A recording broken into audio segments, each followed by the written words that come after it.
You recently raised some concerns over federal tactics happening in Minneapolis, saying Americans don't like what we're seeing right now. What specifically is concerning to you?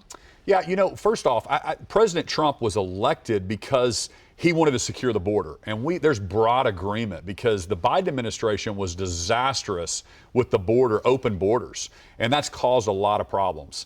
But now, when we all want to get violent criminals out of our state and out of our country, and so you're seeing that happen.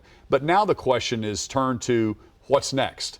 What are we supposed to do now? How do we actually fix the immigration policy? How do we fix workforce needs? How do we let governors, and I think the governors should have a seat at the table to literally match employers with employees, right? So if you're not on welfare or government assistance or Medicaid, we're overcomplicating this. We should allow people to come into the country legally and be matched up with an employer and have that, and if that employer is vouching for them, we love that.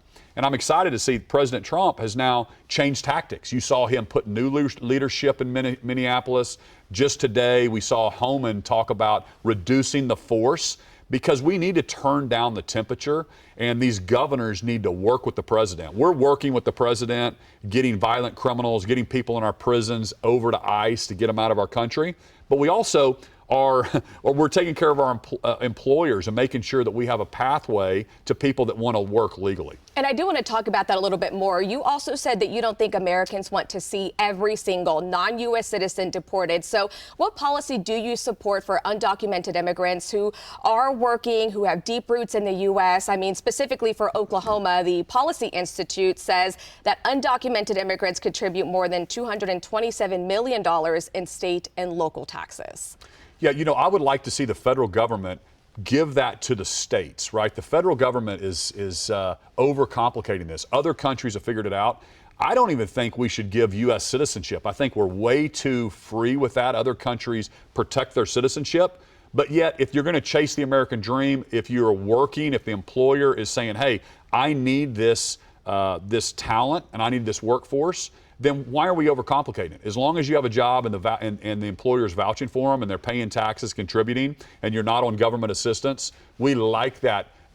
We like that part of our economy. So I think we're going to be missing out if we get rid of the talent that's here. And so it's complicated. A lot of people think, well, they should go back and then come back in, or we should figure out a way. First step President Trump did was secure the border, which we had to do. And now we have to deal with how do we fix our economy and how do we make sure employers have the talent they need. We also, one of the thoughts is make the employers pay $5,000 so they're incentivized to hire a U.S. citizen. But if they can't find someone in agriculture or construction, they can pay a fee that pays down the national debt, whatever, and they're vouching for that person. Okay, and we are out of time. I'm sorry to our producers. I just quickly want to ask you this question. Plans to bring an ICE processing facility to OKC. Thoughts on that and your message to a community who right now is scared because of what they're seeing happening in other states and other cities? Yeah, we're going to make sure that we bring the temperature down in Oklahoma and we get violent criminals out of our state. They don't ask our permission, governors, before they open up a facility. So we haven't had any communications at all on that. But I will be talking to the White House to make sure that we do everything the right way. I know our law enforcement, in the very beginning, I set up Operation Guardian to get the violent people that are in our prisons off of our tax rolls and get them over to ICE. So that's been my message, and we'll continue to do that to make sure that we are proactive with getting criminals out of our state. But again, the federal immigration policy or workforce permits, that's all at the federal level. It's not working. It's broken. So that's why I'm saying the states are closer to our industries, and the state governors should control that.